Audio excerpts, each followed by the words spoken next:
Students, জ্ঞানজ্যোতি coaching সেন্টারের পক্ষ থেকে তোমাদের সকলকে আরও একবার স্বাগত। এর আগে কিন্তু আমরা এসসি এসটি কমপ্লিট করেছি। আজকে আমরা আলোচনা করব ওবিসি নিয়ে, ঠিক আছে, আদার ব্যাকওয়ার্ড ক্লাস। আচ্ছা, এই আলোচনার পরে কিন্তু তোমরা ওভারঅলে 20 এমসিকিউস কিন্তু পেয়ে যাবে। তো যারা এখনও আগের দিনের দুটো ক্লাস দেখোনি, কাইন্ডলি একটু চ্যানেলটা ভিজিট করে আসবে। ক্লাস কিন্তু রয়েছে, শুধু তোমরা গিয়ে ভিজিট করে আসবে, কনসেপ্ট ক্লিয়ার করবে। চলো এবার আজকের আলোচনার বিষয়টা একদম ছোট্ট একটা স্লাইডে কমপ্লিট। তোমাদের জাস্ট এই বিষয়টা নিয়ে একটুখানি আমি কনসেপ্ট ক্লিয়ার করতে চাই, সেজন্য এইটুকুই কিন্তু আমি দিয়েছি। ক্লিয়ার আছে? দেখো কি বলা হচ্ছে, 1993 10 নভেম্বর ভারত সরকারের নোটিফিকেশন অনুযায়ী মন্ডল কমিশনের পশ্চাৎপদ তালিকাভুক্ত মানুষজন ও রাজ্য সরকারের তালিকাভুক্ত সম্প্রদায়ের মধ্যে যারা রয়েছে তারা সকলেই কিন্তু ওবিসি শ্রেণীভুক্ত। আচ্ছা দেখো, এই শ্রেণীর অন্তর্ভুক্ত কারা? কি বলা হচ্ছে, যেসব যাযাবর জাতির কোনো সামাজিক মর্যাদা নেই এবং যাদের নির্দিষ্ট কোনো আবাসন নেই, যেসব সম্প্রদায়ের মানুষজন কৃষিকাজের সঙ্গে যুক্ত, হয় কৃষির কাজের সাথে যুক্ত, না হয় তাদের কিন্তু নিজস্ব কোনো ভূমি নেই, বা বলতে পারো যে তারা হচ্ছে ভূমিহীন। আচ্ছা, যাদের অধিকাংশের থাকার কোনো জায়গা নেই, অন্যের দেয়া আশ্রয়ের উপর ভিত্তি করে বেঁচে থাকে। অধিকাংশে দেখা যায় যে স্বল্প কিছু জমির ওপরে নির্ভর করে তারা বেঁচে আছে, ঠিক আছে। যারা সামাজিকভাবে জেলে, ধোপা, নাপিত, গোয়ালা বলে চিহ্নিত, এনারা সকলেই কিন্তু ওবিসির আন্ডারে চলে আসে।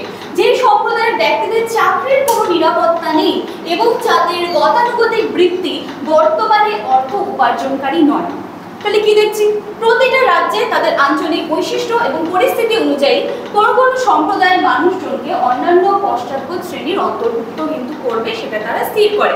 তবে কেন্দ্রীয় সরকার যেই মাত্রা উল্লেখ করেছে এক্ষেত্রে, তো সেখানে কি বলা হচ্ছে যে তার ভিত্তিতে অন্যান্য পশ্চাৎপদ শ্রেণীর তালিকা স্থির করা হয় এবং মাত্রাগুলি হচ্ছে দারিদ্রতার মাত্রা ও শিক্ষার সুযোগ, এছাড়া সাক্ষরতার হার, পুষ্টি, জীবনযাপনের মান, মোস্ট ইম্পর্টেন্ট স্ত্রী শিক্ষা এবং তাদের অধিকার ইত্যাদি। আবার পশ্চিমবঙ্গে বলা হচ্ছে যে ওবিসির আবার কিন্তু দুটো শ্রেণী বিভাগ রয়েছে, একটা ওবিসি এ, ওবিসি বি। আশা করি তোমরা সকলে বিষয়গুলো জানো। ওবিসি বির মধ্যে ওবিসি এর মধ্যে যারা আসবে যারা হচ্ছে অর্থনৈতিক দিক থেকে কিন্তু যথেষ্ট দুর্বল, এবং ওবিসি বির মধ্যে আসবে যারা হচ্ছে অর্থনৈতিক দিক থেকে কিছুটা উন্নত, ঠিক আছে। জাস্ট এইটুকু জানলেই তোমাদের কিন্তু এনাফ, ঠিক আছে। তো চলো, এই ছিল আজকের ক্লাস বা আলোচনার বিষয়। এরপরে নেক্সট দিনে যেই ক্লাস পাবে সেখানে কিন্তু তোমরা পুরো এসসি এসটি ওবিসি বা অন্যান্য পশ্চাৎপদ শ্রেণী নিয়ে যে আমি কনসেপ্ট ক্লিয়ার করেছিলাম, ওভারঅলের 20 এমসিকিউস কিন্তু তোমরা পেয়ে যাবে। তো 20 এমসিকিউস কমপ্লিট করার আগে তোমরা কনসেপ্ট ক্লিয়ার করে রেখে দিও। চলো, আজকের ক্লাস বা আলোচনার বিষয় আমি এখানেই শেষ করছি। চলো, লাস্ট স্লাইডে দুটো কন্ট্যাক্ট নাম্বার তোমরা দেখতে পাচ্ছ, 6295916282, 7076398606। যে কোনো একটি নাম্বারে কল করে তোমরা কিন্তু সরাসরি আমাদের সাথে যোগাযোগ করে নিতে পারছো। এছাড়া ডেসক্রিপশন বক্স তোমাদের জন্য দেওয়া রয়েছে, সব ইনফরমেশন সেখানে প্রোভাইড করা আছে। চলো, আজকে ক্লাস বা আলোচনার বিষয় আমি এখানেই শেষ করছি। দেখা হচ্ছে নেক্সট দিনের ক্লাসে। Thank you.